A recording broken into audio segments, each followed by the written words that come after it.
Hi everybody, I'm Craig with Power Realty Advisors located in Hingham, Mass, and today we are talking about good debt versus bad debt.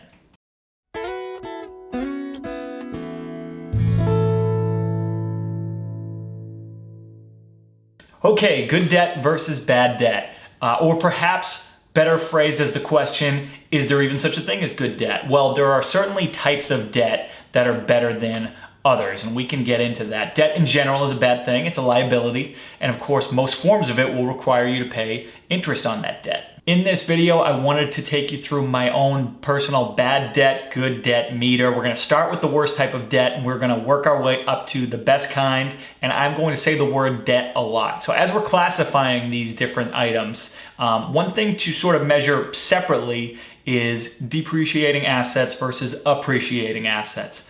Higher interest rate versus lower interest rate. Does this type of debt help me generate income, or what are the bottom line benefits of this type of debt? And when you look into this, you'll find that not everyone agrees. There isn't consensus on what the worst type of debt is. We seem able to agree on what good debt looks like, but we all have our own leanings, our own perspective on bad debt, the worst type of debt. So this is my own personal order of operations. This is my personal spin on it.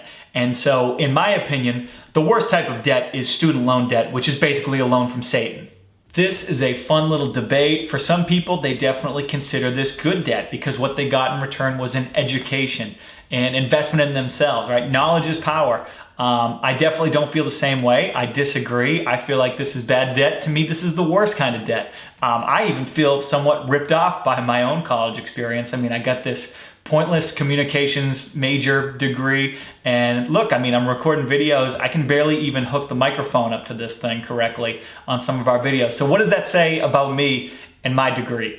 Unlike other forms of it, student loans don't even go away if you file bankruptcy. They're with you forever. And anything you've ever heard about student loan forgiveness programs, it's probably nonsense, save for a couple programs out there for like teachers and stuff. So that's a shame too. It's not like this is an asset you can sell. Really, if you have student loan debt, your only two options are to either A, pay it off in its entirety, or B, well, your other option is to die. You can die and then it will go away. That's really it. And I hate to say it, but the value of a bachelor's degree just goes down more and more every day while tuition continues to go up. Want to know what's not going up? It's starting salaries for recent college graduates. I'm not making light of this at all. It's just true. Wages have been stagnating for a long time, and especially today, the job market sucks. So there's no guarantee you'll get a specific return on your student loan money. That's the tricky thing about it. At least with these other types of debt we're going to talk about, you're buying real tangible things with your money. And I understand for a lot of people, their college experience, their college education is priceless, but for so many others, all they got is this worthless, lousy piece of paper.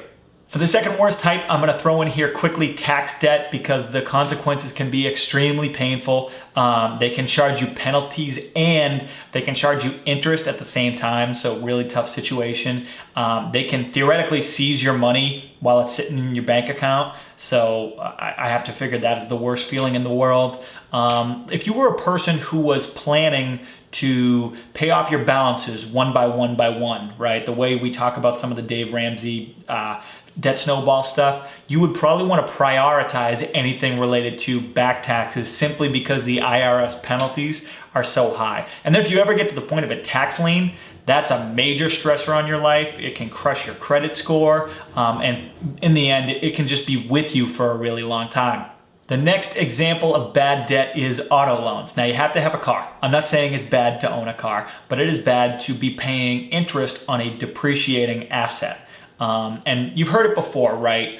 You drive the car off the lot and it immediately loses value. Every mile you drive in it, every day that goes by, the value of the car is going down. It doesn't help that the typical term on your car loan now is getting longer. It keeps getting longer. I hear 6-year terms all the time now. I even heard of 7.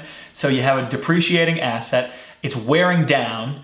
Again, you're 6-7 years in. You might find yourself upside down on this loan. And what does that mean? You owe more on the car than what it's physically, maybe it's blue book value. So what do you do then, right? So you go to get a new car and they probably tell you to roll the difference in and tack it on to your next car loan. And what happens? I mean, the cycle continues and the situation doesn't improve. That's why I consider auto loans to be worse than credit cards, which is next on our list. And listen, credit cards are still mostly bad debt, okay? The only reason to classify them otherwise would be because they help you get your FICO score up, your credit score up when managed properly. And of course, having a good FICO score benefits you in a variety of ways. But listen, I don't want to hear anything about credit card rewards here, all right? I don't care how well you manage your credit card rewards. I highly doubt you're coming out on top in the transaction, okay? You're not gonna beat Capital One or American Express at their game. This is their game. You ever wonder why they're always sending you those mailers and all that junk just to try to get you to sign up? Amazing news, you've been pre-approved. Wow, you must be totally gaming the system. You're the only one, it's free money, right? No, I'm just never gonna be a believer that the benefits that you could gain from credit card rewards could ever outweigh the interest you're paying.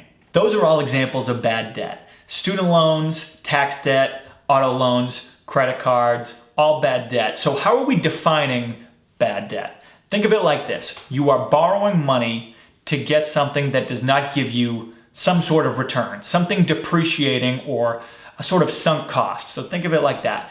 And this is why there isn't consensus on what is the worst type of debt, because it's a philosophical thing. It really comes down to your own situation, your own mentality. Many people choose to believe, and it's totally valid, they choose to believe their student loans are good debt because they did get that return. They got that education. It's very important to them. Whereas my mentality, my philosophy, I see that student loan debt as more of a sunk cost. Now we're finally getting into the good debt. Lots of us are on this quest to get out of debt entirely, but there are plenty of times when it makes sense to take on debt. And I'm gonna start you off here with your home mortgage debt for your primary residence. I definitely classify this as good debt with an asterisk, okay? It needs to be, the asterisk is, this is only good debt as long as you're getting some sort of return or appreciation on the home mortgage debt. So one of those returns could very well be that it's simply better for your net worth than renting would be, right? It's better than the alternatives. I would count that as a major return, certainly. But hopefully you're benefiting from, you're getting the equity, and then you're also getting some the benefit of appreciation to go along with it. It's hard to buy for appreciation. It's hard to time the market like that. The way the real estate market trends, the thought is that over the shorter term, you will have market fluctuations, maybe over a few years, right? The shorter term. Whereas over the longer term, it is known to trend upwards generally. So the reason I give the asterisk is the simple fact that there's no built-in guarantee that your home will see appreciation, And really, I classify it as good debt only as long as you are making it a calculated, considered decision as the buyer. My last two are both good debt as long as the numbers are right. The reason they're good is because they're income producing assets. So here we have your investment mortgage debt. In this example, you are financing, you're getting a mortgage to finance an investment property. So maybe it's something you're gonna fix it up and flip it, or you're gonna rent it out. You're using borrowed money to undertake that project. This is good debt because good debts should pay for themselves. The same goes for business investment debt. Again, as long as the returns are there. You really don't want to start a business taking out a loan. Usually it's better served for expanding an existing business rather than starting a new one. You want to see some sort of a track record, proof of concept, profitability. But sure, if you're smart and you know how to use business investment debt the right way, conservatively, and any returns outweigh any of the costs you're facing, then yeah, this is absolutely classified as good debt. Before I go, debt of this kind is inherently risky, okay? Of course it is. It's only good as long as these assets are producing income. The year 2020 will be a case study in good debts that became bad debts. In real estate, we talk a lot about the power of leverage. Well, the people getting crushed right now are the ones who were over leveraged. A lot of very smart, very bright people who nonetheless took on excessive risk in an effort to expand. It's only good debt as long as the returns are there. I appreciate you tuning in. I'm curious, any of our Facebook followers out there, or if you're watching our videos on YouTube, I'm curious on your perspective. What do you believe is the worst type of debt to have? I'm not the end-all be-all on this issue. I'm just talking about my own personal experience with the student loans after college, and so much of it is shaped by my college experience where, I wasn't super engaged and I learned mostly nothing. So I'd be interested in hearing from you. Thanks for watching. I hope this video inspires someone out there to go ahead and pay off some of their remaining bad debt. If this topic interests you at all, I'd recommend checking out. We did an interview a few months ago with Brianna Watson, who makes a lot of her own YouTube videos and talks a lot about her own journey paying off debts. So it's an interesting topic. And like I said, we spoke back in June or July. If you can go back in our video history or check out some of her YouTube videos as well. They're all awesome and following the same sort of subject matter. Thank you for watching and have an amazing day.